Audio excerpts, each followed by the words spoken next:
안녕하세요 시청자 여러분들. 금일은 윤석열 대통령이 탄핵이 확정이 되면서 이후에 잘 가던 이재명 관련주들이 거의 대부분 이렇게 그 음봉으로 마무리가 되는, 하방 압력을 강하게 받으면서 장대음봉으로 마무리되는 하루였는데요. 일단은 다행인 거는 박근혜 대통령이 탄핵이 되었을 때보다는 변동성이 좀 약했다. 그때는 정말 상한가 쳤던 종목들이 하한가 치고 난리도 아니었거든요. 전체적으로 종목들을 보시면. 근데 금일 같은 경우에는 전체적인 정치 테마주들이 다 하방 압력을 받은 건 아니고 이재명 관련주들만 이렇게 상승이 나오다가 이렇게 하방 압력을 받으면서 마무리가 되는 모습이 많았다. 다행히 정책주들 흐름은 나쁘지 않았다. 이렇게 좀 보시면 될 것 같고요. 죽질 않더라고요. 이렇게 상승 상위순을 보면 오히려 이제는 여당 관련주들, 이제 이재명 관련주들 제외한 그동안 시세가 잘 안 나왔던 정치 테마주들, 안철수 관련주, 홍준표 관련주들, 그 다음에 오세훈 관련주들도 그렇고요. 그래서 다양하게 수급이 들어오더라고요. 또 김문수 관련주들도 그렇고. 그다음에 정치주들을 보면 원티드랩이나 오픈롤은 일자리 관련주죠. 대표적인 일자리 관련주고, 꿈비, 에로코스, 일비스, 이런 종목들 보면 이젠 저출산 관련주라고 보시면 될 것 같고, 그래서 보면 되게 좀 다양한 정책주들, 인물주와 정책주들이 수급이 들어오는 하루였다. 유라클은 화폐개혁 관련, 어찌 보면 지역화폐 관련주라고 보시면 되죠. 지역화폐 관련주는 대표적으로 웨캡시도 있고 코나이도 있죠. 근데 시세가 들러온 종목들이 수급이 이렇게 좀 들어왔다. 대형포장, 김문수 관련주, 진양산업, 오세훈 관련주, 태양금속은 한동훈 관련주죠 또. 그래서 보면 인물주들 그동안 시세가 안 나왔던 만렙도 그렇고 안철수 관련주고, 평화산업, 김문수 관련주, 오파스네, 한동훈 관련주, 이런 종목들이 이제 시세가 안 나왔던 종목들 있잖아요. 이런 종목들이 수급이 들어왔어요, 인물주 중에선. 그렇지만 상승률이 나오기에는 또 한계가 있습니다. 다음 주면 인물주들은 또 끝나요. 물론 정책주들도 시세 한계가 있습니다, 상방으로 가기에는. 그래서 보면 개헌 관련주들도 보이고 다양한 종목들이 이렇게 좀 보였습니다. 그래서 종목들을 일단 제가 간신목을 좀 보고 있는 종목들 중에서 한 종목이 있는데 이 종목을 좀 추가를 해볼까 해요. 그래서 종목을 종합적으로 설명을 해드리자면, 제가 전일은 에이텍 하나 본다고 했죠. 에이텍을 본다고 했는데 고점 돌파 나오지 않아서 아쉽긴 해요. 앞전 고점 돌파도 충분히 나올 수 있는 흐름이긴 하거든요. 얘는 아마 시간으로는 나오진 않을 거예요.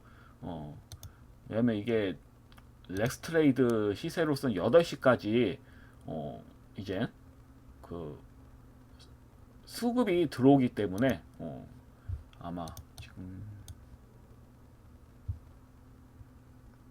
계속 매매가 됩니다. 이 종목은. 근데 아직까지 크게 변화가 없어요. 시간으로는 다른 이재명 관련주들은 뭔가 조금은 반등이 나올 분위기긴 하거든요. 시간을 한번 볼까요?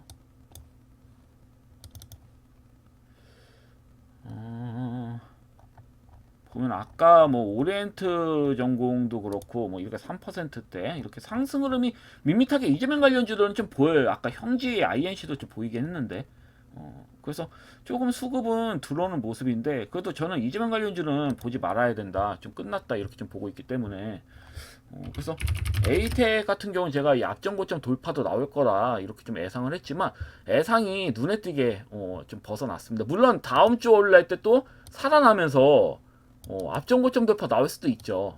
근데 더 이상 좀 미련을 갖지는 않으려고. 왜냐면 제가 봤을 때 이젠 어떻게 대응해야 되냐. 전일 일단 진입을 하셨잖아요, 맞죠? 마이너스 8% 이하일 때 진입하시라고 말씀드렸고, 다음날 10시가 되기 전에도 반응이 밋밋하다 그러면 그냥 정리하라 말씀드렸습니다. 영상 보면 나와요. 그래서 10% 왔다 갔다 했습니다. 8%에서 10% 왔다 갔다 했어요, 10시 이전에는. 그래서 매도 하셨다면 그래도 못해도 한 10% 이상 수익은 거두시지 않으셨을까, 제 말대로 매매를 하셨다면, 이렇게 좀 보고 있고요. 그리고 여하튼 뭐 손실로 끝나지는 않았으니까요. 10시 이전에 그냥 매도하고 지켜보시라 말씀드렸죠. 그래서 봤는데 이제 정책주들이 수급이 많이 들어왔어요. 야당 관련주들, 그동안 시세가 안 나온 야당 관련주들, 그 다음에 정책주들이 뭐 일자리 관련주, 지역화폐 관련주, 뭐 다양하게 저출산 관련주, 그 다음에 개헌 관련주, 세종시 관련주죠. 그래서 이런 종목들이 뭐 다양하게 수급이 들어왔는데요. 근데 저는 뭐 명확하게 말씀드렸습니다. 정치 테마주도 이제 보지 마시고 그동안 많이 밀린 종목도 있죠. 뭐 파이메딕스 같은 종목들 있잖아요. 이런 종목들 밀렸을 때 이렇게 거래량이 잔뜩 들어오고 그냥 밀어버렸잖아요. 왜냐면 이재명 관련주가 뭐 이재명 관련주 외에 뭐 정치 테마주들, 정책주들 막 이런 종목들 수급이 들어오다 보니까 다른 종목들은 수급이 안 들어왔어요. 이렇게 착한 종목도 있잖아요. 앞전 수급이 강하게 들어온 다음에 그 뒤부터는 그냥 거래량 없이 우회형으로 기죠. 근데 비정상적인 흐름이라는 거죠. 이런 종목들은. 그렇기 때문에 뭐다? 정치 테마주들 수급이 이제 끊기면 이런 종목들로 수급이 들어올 가능성이 매우 크다. 저는 이렇게 보는 거죠. 이렇게 좀 예상하는 거고. 그래서 파이메딕스 그러면 제가 최근에 추천드린 이제 CG 매드텍 뭐 이런 종목들 보라고 말씀드렸습니다. 말이 안 되거든요. 이렇게 수급이 앞전에 이렇게 밀다가 이제 앞전에 수급이 이렇게 들어온 상태. 이 거래량보다 앞전 고점 돌파가 안 나오는데 더 큰 거래량이 들어온 다음에 밀어버린 거죠. 그래서 이러한 종목들이 저는 나쁘지 않다 보여지는 거예요. 물론 뭐 옆으로 좀 더 뭐 밀면서 옆으로 길 수도 있겠지만 글쎄요, 이해가 좀 안 되는 흐름입니다. 이런 흐름은 원래대로라면 이전에 강하게 상승 흐름이 나와야지 정상인데 이런 부분도 없고요. 그리고 또 아시아 종묘도 예를 들어서 설명드렸어요. 아시아 종묘 어떻게 했나? 오늘 슈팅 잠시 나왔었네요. 근데 크게 나오진 않았네. 이 종목도 말이 안 되는 게 거래량이 강하게 들어온 다음에 그냥 밀어버리는 거잖아요. 아무리 뭐 산불 관련주로 수급이 들어왔다 하더라도. 그래서 제가 봤을 때는 좀 아니라는 거죠. 이 종목 같은 경우에는. 그래서 이런 종목은 좀 밀리면 오히려 장대한봉 한번 나오는 게 정상이 아닐까. 만약에 정책주나 이제 더 이상 이제 정치 테마주 쪽에 수급이 들어오는 그런 흐름이 아니라면 그래서 새로운 종목들로 이제 수급이 들어온다면 그래도 수급이 덜 들어온 종목들 중에서 이러한 종목들이 수급이 들어오지 않을까 이렇게 좀 예상했는데 금일은 들어오진 않았습니다. 아쉽게도. 그래서 이제 다음 주 흐름을 좀 보면 알겠죠. 그래서 제가 말씀드리는 거는 굳이 이제 정치 테마주나 정책주들을 사실 볼 필요는 없다라는 거예요. 물론 뭐 제가 금일 가져온 거는 정책주 중에 하나를 가져오긴 했는데 왜냐면 이 종목은 좀 별개이긴 해가지고 그래서 물론 뭐 애가 있긴 하지만 대체로 정책주들이나 이제 정치 테마주들은 이미 크게 시세가 나왔기 때문에 진입하시기에는 부담이 클 거예요. 그래서 이러한 종목들보다는 뭐 아까도 말씀드렸지만 파인메딕스 같은 종목들 이미 수급이 앞전에 강하게 들어온 다음에 세력이 이탈하지 않은 상태에서 밀린 종목들 이런 종목들로 좀 진입하시는 게 좋지 않을까 이렇게 좀 말씀드릴 수 있겠고 금일 제가 가져온 관심 종목은 영보화학이라는 종목이에요. 이 종목 같은 경우에는 일단은 개헌 관련주입니다. 세종시 관련주고요. 저점 대비해서 시세가 많이 나온 편은 아니거든요. 이게 지금 뭐 많이 나온 것처럼 보여도 절대 아닙니다.